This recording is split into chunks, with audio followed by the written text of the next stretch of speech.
नमस्कार दोस्तों, स्वागत है आपका हमारे ट्रिकी लैब चैनल पर। आज हम बात करेंगे फर्नीचर शोरूम बिज़नेस के बारे में।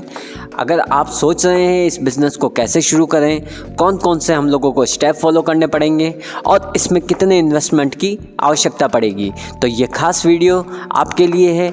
आइए जानकारी लेते हैं और देते हैं इस पर्टिकुलर वीडियो के बारे में। देखिए दोस्तों, अगर आप फर्नीचर शोरूम का बिज़नेस स्टार्ट करना चाहते हैं तो ये एक अच्छा मौका है आपके लिए। अच्छे खासे इन्वेस्टमेंट के साथ में आप अच्छा खासा मुनाफा भी कमा सकते हैं। देखिए, फर्नीचर का जो बिज़नेस है वो काफ़ी पुराना और ट्रेडिशनल बिज़नेस है, लेकिन अगर आप चाहें तो इसमें कुछ नया करके आप लोगों तक पहुंच सकते हैं। आज की डिमांड के हिसाब से आप देख रहे हैं काफ़ी घरों के अंदर अच्छा फर्नीचर आप देख सकते हैं, रिच फर्नीचर, और कहने का मतलब है कि काफ़ी हैंडीक्राफ्ट से रिलेटेड फर्नीचर्स और इंटरनेशनल जो कुछ बड़े ब्रांड्स हैं उनको भी इंडिया में रीसेल कर आप अच्छा खासा बिज़नेस स्टार्ट कर सकते हैं। ये एक ऐसा इन्वेस्टमेंट है जो आपको एक अच्छी खासी इनकम दे सकता है। बस आपको कुछ बातों का ध्यान रखना है और आगे बढ़ने के बारे में सोचता रहना है। दोस्तों, फर्नीचर बिजनेस एक ऐसा सेक्टर है जो कभी आउट ऑफ डिमांड नहीं होता। हर घर, ऑफिस और शोरूम में फर्नीचर की ज़रूरत होती है। मॉडर्न डिज़ाइन, ड्यूरेबल मटेरियल और कस्टमाइजेशन की वजह से फर्नीचर का बाज़ार तेज़ी से बढ़ रहा है। ख़ास तौर से मिडिल क्लास और प्रीमियम सेगमेंट के ग्राहकों में हाई क्वालिटी और स्टाइलिश फर्नीचर की मांग सबसे ज़्यादा बढ़ गई है। फर्नीचर शोरूम शुरू करने के लिए कुछ बातें आपको ध्यान रखनी पड़ेगी। आइए उन बातों के बारे में डिस्कशन कर लेते हैं। अब जानते हैं इस बिज़नेस को शुरू करने के लिए कुछ ज़रूरी स्टेप्स, जिनमें हम लोगों को सबसे पहले करना है मार्केट रिसर्च।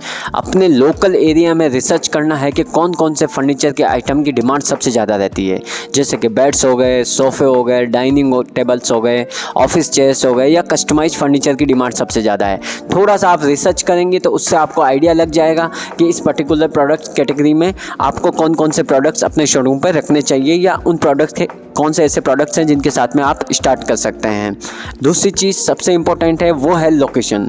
देखिए, शोरूम के लिए एक ऐसी जगह चुननी होगी जहाँ पर वो एक तो प्राइम लोकेशन हो और कोई मेन बाज़ार हो या हाईवे के पास हो या किसी मॉल के पास में हो, ताकि देखिए जहाँ पर अगर लोगों का आना जाना अगर बना रहेगा तो आपका प्रोडक्ट आसानी से बिक सकता है। आपके फर्नीचर शोरूम पे अच्छा खासा आप ट्रैफिक जनरेट कर सकते हैं। इसलिए लोकेशन एक ऐसी चीज़ है जो आपके लिए सबसे ज़्यादा इम्पोर्टेंट है। ऐसी जगह चूज़ कीजिए जहाँ पर आसपास में अभी तक कोई ऐसा शोरूम ना हो और आपका जो शोरूम है वो डिमांडिंग बन के निकल के आ जाए। इसलिए लोकेशन को सिलेक्ट करना बहुत आवश्यक है। तीसरी चीज़ जो मैं इम्पोर्टेंट है वो बताने जा रहा हूँ, वो है सप्लायर और मैन्युफैक्चरर। इनिशियल लेवल पे आप कोई मैन्युफैक्चरिंग वगैरह का काम अपने लेवल पे स्टार्ट मत कीजिए, क्योंकि ये एक ऐसा बिज़नेस है जो आपको धीरे धीरे थोड़ा सा एक लोगों तक पहुंच बनाने में मदद करेगा। इसलिए आप इनिशियल लेवल पे कोई अच्छा सप्लायर या इस पर्टिकुलर फर्नीचर कैटेगरी का जो मैन्युफैक्चरर है उससे कांटेक्ट कर सकते हैं। उनके बारे में थोड़ा सा आप रिसर्च फाउंड आउट कीजिए, जिसके बेसिस पे क्या होगा कि आप वहाँ पर कम अमाउंट के अंदर और एक अच्छी क्वालिटी का जो है मैन्युफैक्चरिंग प्रोडक्ट्स आप लेकर आ सकते हैं अपने शोरूम के ऊपर, जिसमें आप ऐसे वेंडर्स ढूंढिए। फॉर एग्जांपल, जैसे आप अगर सोफ़ा सेल करना चाहते हैं तो सोफ़े के लिए काफ़ी सारी फैक्ट्रीज होती है, वहाँ पर आपको रेडीमेड सोफ़ा मिल जाएगा कम अमाउंट के अंदर। आप अपना मार्जिन ऐड करके आप उसको अच्छे से अच्छे मार्जिन प्रॉफिट के साथ में सेल कर सकते हैं। आप इस तरह के जो टेबल कुर्सी वाले हो गए या ऑफिस फर्नीचर बनाने वाली कंपनीज़ हो गई या चेयर बनाने वाली कंपनीज़ हो गई, उनसे टाई अप कर सकते हैं। उनके प्रोडक्ट्स को अपने शोरूम पे मंगा सकते हैं और उसको आप रीसेल करके अच्छा खासा मार्जिन आप कमा सकते हैं। इसलिए आपको सबसे पहले सप्लायर और मैन्युफैक्चरर के बारे में इंफॉर्मेशन फाइंड आउट करनी पड़ेगी कि कौन सी लोकेशन पे वो अवेलेबल है, और कोशिश कीजिएगा आपके नियर बाय अगर लोकेशन पर रहेगा तो आपको जो है इधर उधर से जो फर्नीचर वगैरह लाने का जो एक्सपेंसेस होता है वो भी थोड़ा कम हो जाएगा। इससे आप अपना प्रॉफिट रेशियो अच्छा खासा बढ़ा सकते हैं। अब बात करते हैं शोरूम के सेटअप की। देखिए, आपका शोरूम अच्छा और आकर्षक दिखना चाहिए। एक डिस्प्ले एरिया तैयार कीजिए जहां पर लोग आपके फर्नीचर को आसानी से देख और परख सके। ऐसी एक पर्टिकुलर एक जगह डिसाइड कीजिए जहां पर आपका, जैसे फॉर एग्जांपल सोफ़ा अगर आप सेल कर रहे हैं तो वहां पर एक सिस्टमेटिकली आप रूम का डेकोरेट करके वहां पर एक फीलिंग दे सकते हैं कि ये सोफ़ा आपके बेडरूम में कैसा लगेगा। या एग्जांपल आप अगर किसी के बेडरूम के अंदर की बात करें तो आप वहाँ पर डबल बेड लगा सकते हैं और वहाँ पर थोड़ा सा एक डेकोरेट करके बच्चों के जो है कुछ खिलौने वगैरह रख के या कुछ हैंडीक्राफ्ट आइटम वगैरह रख के आप जो है थोड़ा सा अच्छा सा लुक दे सकते हैं। तो शोरूम का सेटअप ऐसा होना चाहिए कि इम्प्रेसिव हो, लोगों को अच्छा लगना चाहिए, फील गुड होना चाहिए। अगर कोई वहाँ पर आपके शोरूम में एंटर करे तो उसका वेलकम जो पार्ट है वहाँ पर आपको कुछ ऐसी चीज़ें रखनी है जिनके बेसिस पे शोरूम का जो है एक लुक क्रिएट हो जाए और जो आने वाला है उसको थोड़ा सा अच्छा लगे। अब बात करते हैं लाइसेंस और रजिस्ट्रेशन के बारे में। बिज़नेस के लिए आपको सबसे पहले जो है वो जीएसटी रजिस्ट्रेशन लेना बहुत आवश्यक है। इसके अलावा आप ट्रेड लाइसेंस ले सकते हैं या अन्य स्थानीय परमिशन ले सकते हैं। अगर आपका शोरूम ऐसी जगह पे है जहाँ पर आपको पर्टिकुलर लोकल एरिया से या महापौर से या नगर पालिका से कहीं से परमिशन लेनी है तो आप वो परमिशंस वगैरह लेके कंप्लीट रहें। अगर आप ऐसे प्रोडक्ट्स वगैरह यूज़ कर रहे हैं जिसमें आपको कोई मान लीजिए अप्रूवल वगैरह की नीड है तो कोशिश कीजिए कि आप उसको अप्रूव करवा के ही लें, ठीक है। तो ये हो गया लाइसेंस और रजिस्ट्रेशन वाली बात। अब आप बात करते हैं ब्रांडिंग और मार्केटिंग से रिलेटेड। देखिए, अपने शोरूम के लिए सोशल मीडिया के लिए जो पेज है वो बना सकते हैं, आप पेड एड वहाँ पर चला सकते हैं, लोकल मार्केटिंग कर सकते हैं, साथ ही ग्राहकों के लिए आप डिस्काउंट ऑफ़र का वहाँ पर प्रमोशन भी कर सकते हैं। सोशल मीडिया की बात करें तो वहाँ पर आप प्रोफेशनल तरीके से अपने अकाउंट क्रिएट कीजिए, वहाँ पर सारी इन्फॉर्मेशन फिल आउट कीजिए, अपनी लोकेशन हो गई, आपका बेसिक डिटेल हो गया, आपकी कॉन्टैक्ट डिटेल्स हो गई, आपके जो प्रोडक्ट्स वगैरह हो गए उनके कुछ लिस्टिंग वगैरह आप कर सकते हैं वहाँ पे, जिससे कि क्या है कि एक आइडिया लग पाएगा कि हाँ नहीं, एक ऑथेंटिकेशंस के साथ में लोग विज़िट करने के लिए आ सकते हैं। तो इसलिए थोड़ी सी विश्वसनीयता आपके काम में सोशल मीडिया के माध्यम से झलकती है, इसलिए आप सोशल मीडिया अकाउंट को थोड़ा सा अच्छे से लेके चलें। इसके अलावा जैसे आप ऑफलाइन मार्केटिंग के अंदर जो है कभी कभी फेस्टिवल्स के ऊपर आप पेड एड वगैरह दे सकते हैं। आप जैसे कि न्यूज़पेपर हो गया उनमें आप एड दे सकते हैं, लोकल कोई न्यूज़ चैनल वगैरह है तो उनके साथ में आप एसोसिएट हो सकते हैं किसी बात को लेके, ठीक है। तो इस तरह से आप कंटिन्यूसली अपने प्रोडक्ट्स वगैरह के रिव्यूज़ डाल सकते हैं, आप वहाँ पर वीडियोज़ डाल सकते हैं सोशल मीडिया के ऊपर, तो आप अच्छे से अपना ब्रांडिंग और मार्केटिंग कर पाएंगे वहाँ पर। अब बात करते हैं इन्वेस्टमेंट के बारे में। अब इसमें इन्वेस्टमेंट कितना चाहिए होगा? अब इसके लिए आपको शुरुआत में लगभग 10 से 30 लाख के आसपास का इन्वेस्टमेंट करना पड़ेगा, क्योंकि देखिए वहाँ पर आपके शोरूम पे आपका प्रोडक्ट दिखना चाहिए।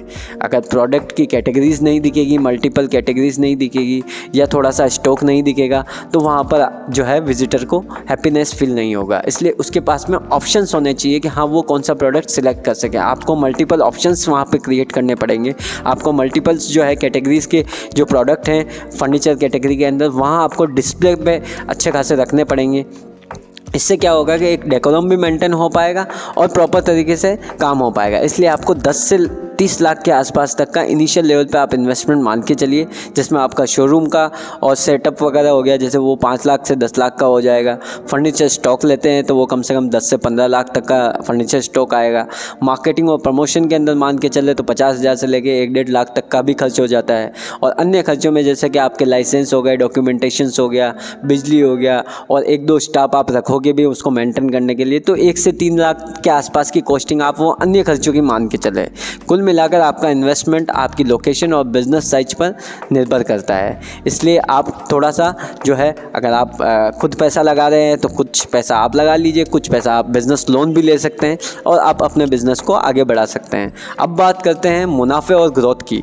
अगर आप सही प्रोडक्ट, क्वालिटी और कस्टमर सर्विस पर फोकस करते हैं तो आप महीने का कम से कम 1 से 5 लाख तक भी कमा सकते हैं और अच्छा खासा मुनाफा इसमें निकाल सकते हैं। इसके अलावा अगर आप ई-कॉमर्स प्लेटफॉर्म जैसे अमेज़ॉन, फ्लिपकार्ट या मीशो के जरिए भी अगर आप चाहें तो अपने फर्नीचर को बेच सकते हैं। इसके लिए थोड़ा सा कुछ डॉक्यूमेंटेशंस आपको जो है ऑनलाइन करवाना पड़ेगा, आपको अपने अकाउंट्स वगैरह क्रिएट कराने पड़ेंगे और कुछ आपको उससे ई-कॉमर्स से रिलेटेड जो है जानकारी के लिए आपको सर्च करना पड़ेगा।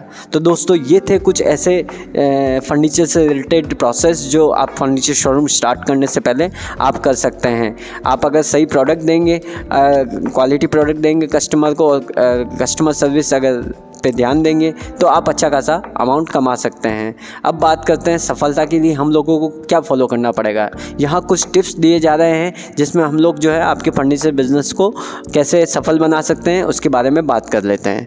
मॉडर्न और ट्रेंडी डिज़ाइन पर फोकस करना पड़ेगा आपको। कुछ अच्छे डिज़ाइंस लाने पड़ेंगे फर्नीचर के अंदर जिससे कि लोगों को एक इम्प्रेसिव माहौल फील हो पाए।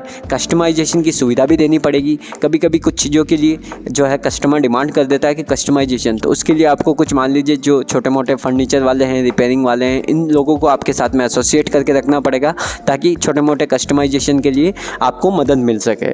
पोस्ट सेल सर्विस जैसे कि फ्री डिलीवरी और इंस्टॉलेशंस ऑफर्स करनी पड़ेगी आपको, जिससे क्या है कि कस्टमर को फील होगा कि नहीं यार कि मेरे घर तक सामान पहुंच रहा है, इंस्टॉलेशन हो रही है प्रॉपर तरीके से, तो वो आपके साथ में लॉन्ग टाइम तक एसोसिएट होने के बारे में सोच सकता है। सोशल मीडिया और गूगल बिजनेस पे भी आपको एक्टिव रहना पड़ेगा।